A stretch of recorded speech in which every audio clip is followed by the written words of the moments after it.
ప్రభునందు ప్రియమైన దేవుని బిడ్డల మీ అందరికీ యేసుక్రీస్తు నామమున వందనాలు తెలియజేస్తున్నాను. ఈరోజు మన దిన వాగ్దానంగా ఆపత్కాలములలో ఆయన నమ్ముకొనదగిన సహాయకుడు అని వాగ్దానం చేస్తున్నాడు. కీర్తనలు 46:1 దేవుడు మనకు ఆశ్రయమును దుర్గమునై ఉన్నాడు, ఆపత్కాలంలో ఆయన నమ్ముకొనదగిన సహాయకుడు. కాబట్టి సహాయకుడు మనకు తోడై ఉంటున్నాడు. దేవుడు యెరూషలేమును దాని శత్రువుల నుండి కాపాడినందుకు ఆయనను స్తుతిస్తూ ఆయనను నమ్మిన వ్యక్తులను ఎలాంటి ప్రకృతి వైపరీత్యాలు కానీ కష్టాలు కానీ లొంగదీయలేవనే నమ్మకాన్ని వ్యక్తపరిచే కీర్తనగా ఈ కీర్తన ఉంటుంది.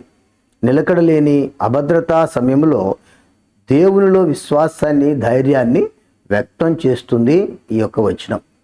జీవితంలో మనకు ఎదురయ్యే సంశయాలను, వ్యతిరేకతలను ఎదుర్కొనే శక్తి, సామర్థ్యాలు దేవుడే మనకు ఇస్తాడు. కాబట్టి దేవుని ఆశ్రయించే వారికి ఏ లోటు ఉండదు. ఆయన ఆశ్రయము అన్నది జీవితపు తుఫానులలో దేవుడే మనకు నిజమైన రక్షణ అని, ప్రమాదము నుండి రక్షించే మార్గము అని సూచిస్తుంది. కాబట్టి మనం ఆపదల్లో, ఇరుకుల్లో, ఇబ్బందుల్లో, కష్ట సమయంలో, దుఃఖ సమయంలో మనము దేవుని వైపు చూసేవారముగా ఉండాలి. అప్పుడు దేవుడు మన పట్ల గొప్ప కార్యాన్ని జరిగించువాడుగా ఉంటున్నాడు. యెషయా గ్రంథము 4:5 సీయోను కొండలోని ప్రతి నివాస స్థలం మీదను, దాని ఉత్సవ సంఘముల మీదను పగలు మేఘధూమములను, రాత్రిని అగ్నిజ్వాల ప్రకాశమును యెహోవా కలుగచేయును. మహిమ అంతటి మీద వితానముండును. పగలు ఎండకు నీడగాను, గాలివానకు ఆశ్రయముగాను, చాటుగాను పన్నశాల ఒకటి ఉండును. 21:8 నీ హస్తము నీ శత్రులందరినీ చిక్కించుకొనును, హస్తం నేను ద్వేషించుకొనును. దేవుని హస్తం మన తోడై ఉంటుంది.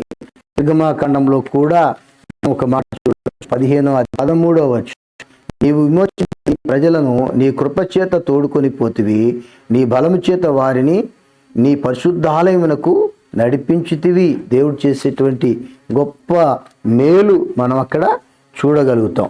దేవుడు ఇచ్చేటువంటి ఆదరణ మనం ఆడ చూడగలుగుతాం. కొలసీలు రాసిన పత్రిక 1:29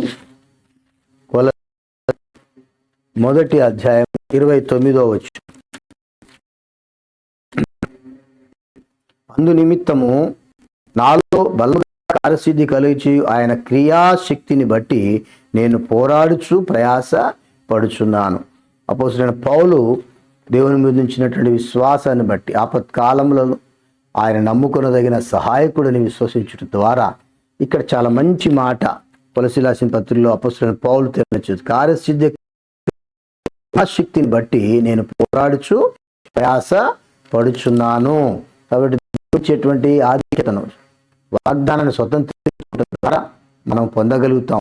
కష్ట దుఃఖ సమయాల్లో, ఇరుకులు ఇబ్బందుల్లో, శోధన పరిశోధనలో ఆయనే మనకు తోడయ్యుండి మన సర్వస్వం సమకూర్చి మేలు చేయువాడుగా ఉంటాడు.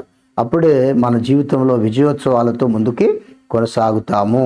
కాబట్టి క్రీస్తు మీద ఆనుకునేటువంటి ఎవని మనసు నీ మీద ఆనుకున్నో వాని పూర్ణశాంతి గలవానిగా ప్రకారం మనం ఆయన మీద ఆనుకున్నప్పుడు వీటము జయించగలుగుతాము, ముందుకు కొనసాగగలుగుతాం. అట్టి కృపతో దేవుడు మనల్ని నింపునుగాక. మహోన్నతుడా, మా రక్షక, మా కాపరి, ఉదయకాల నీ వాగ్దానమును బట్టి నేను స్తుతిస్తున్నాను తండ్రి. ఆపత్కాలములో ఆయన నమ్ముకోదగిన సహాయకుడు అని చెప్పి నీ మాట నా మధ్య నెరవేర్చబట్టకు కృప చూపినందుకు స్తోత్రాలు. ఇంకను నేను ముందుకు సాగులాగన, మేమందరం అలాగ సాగులాగన కృప చూపమని అతి త్వరగా రానయ్యున్న యేసుక్రీస్తు వారి అతి శ్రేష్టమైన నామమున సమర్పించుకుంటున్నాము తండ్రి. ఆమేన్. క్రీస్తు యేసు యొక్క కృప, కనికరము అందరికీ తోడయుండి నడిపించునుగాక. ఆమేన్.